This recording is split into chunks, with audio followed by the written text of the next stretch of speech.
Welcome to NG stories. Please like, share and subscribe for more amazing videos. आइए आज हम आपको एक ऐसे शूरवीर योद्धा के बारे में बताएंगे जो हमेशा गर्व से याद किए जाते हैं। बाजीराव प्रथम को सभी 9 महान पेशवाओं में सर्वश्रेष्ठ माना जाता है।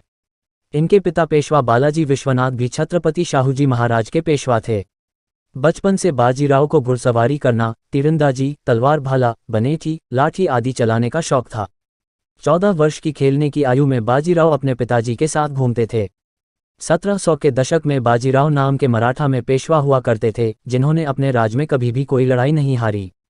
वे एक कुशल तलवारबाज घुड़सवार थे जो अपने धर्म की रक्षा के लिए मर मिटने को भी तैयार थे। बाजीराव बलाल नाम से भी जाने जाते हैं। बाजीराव ने मराठा साम्राज्य को पूरे देश में फैलाना चाहा। उत्तर में ये बहुत हद तक सफल भी रहे। अपने 20 साल के कार्यकाल में बाजीराव ने 44 युद्ध किए, जिसमें से एक भी ये नहीं हारे। ये अपने आप में किसी रिकॉर्ड से कम नहीं है। बाजीराव की तारीफ ब्रिटिश अफसर भी किया करते थे। उनके अनुसार बाजीराव एक कुशल सेनापति व महान घुड़सवार थे।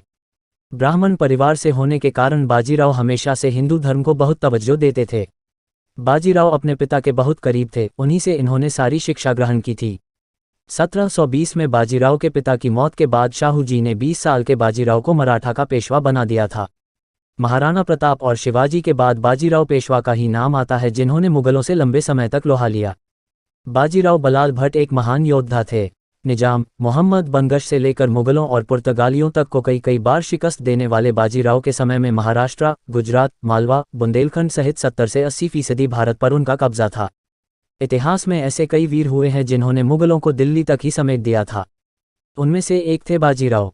लेकिन भारत के ऐसे वीरों को आज़ादी के बाद के शिक्षा मंत्रियों और वामपंथी इतिहासकारों ने बड़ी चालाकी से इतिहास से हटाकर मुगल इतिहास को महिमामंडित किया। बाजीराव ने शिवाजी के नाती शाहूजी महाराज को गद्दी पर बैठाकर बिना उसे चुनौती दिए पूरे देश में उनकी ताकत का लोहा मनवाया था। देश में पहली बार हिंदू पद पादशाही का सिद्धांत भी बाजीराव प्रथम ने दिया था। हालांकि जनता किसी भी धर्म को मानती हो, उसके साथ वे न्याय करते थे। उनकी अपनी फौज में कई अहम पदों पर मुस्लिम सिपहसालार थे, जो युद्ध से पहले हर हर महादेव का नारा भी लगाना नहीं भूलते थे। अटक से कटक तक केसरिया लहराने का और हिंदू स्वराज लाने का सपना जो छत्रपति शिवाजी महाराज ने देखा था, उसे काफ़ी हद तक पेशवा बाजीराव ने पूरा किया। हिंदुस्तान के इतिहास के बाजीराव अकेले ऐसे योद्धा थे जिसने 41 लड़ाइयाँ लड़ी और एक भी नहीं हारी। वर्ल्ड वॉर सेकंड में ब्रिटिश आर्मी के कमांडर रहे मशहूर सेनापति जनरल मॉन्टगोमरी ने भी अपनी किताब हिस्ट्री ऑफ वॉरफेयर में बाजीराव की बिजली की गति से तेज आक्रमण शैली की जमकर तारीफ की है और लिखा है कि बाजीराव कभी हारा नहीं। आज वो किताब ब्रिटेन में डिफेंस स्टडीज़ के कोर्स में पढ़ाई जाती है। अगर बाजीराव पेशवा कम उम्र में न चल बसता तो न अहमद शाह अब्दाली या नादिर शाह हावी हो पाते और न ही अंग्रेज और पुर्तगालियों जैसी पश्चिमी ताकतें होतीं। बाजीराव का केवल 40 साल की उम्र में इस दुनिया से चले जाना मराठों के लिए ही नहीं, देश की बाकी पीढ़ियों के लिए भी दर्दनाक भविष्य लेकर आया। अगले 200 साल गुलामी की जंजीरों में जकड़े रहा भारत, और कोई भी ऐसा योद्धा नहीं हुआ जो पूरे देश को एक सूत्र में बांध पाता। वाराणसी में उनके नाम का एक घाट है जो खुद बाजीराव ने 1735 में बनवाया था। दिल्ली के बिरला मंदिर में उनकी एक मूर्ति है। हमें अपने वीर सपूतों को याद करके गर्वित होना चाहिए। धन्यवाद।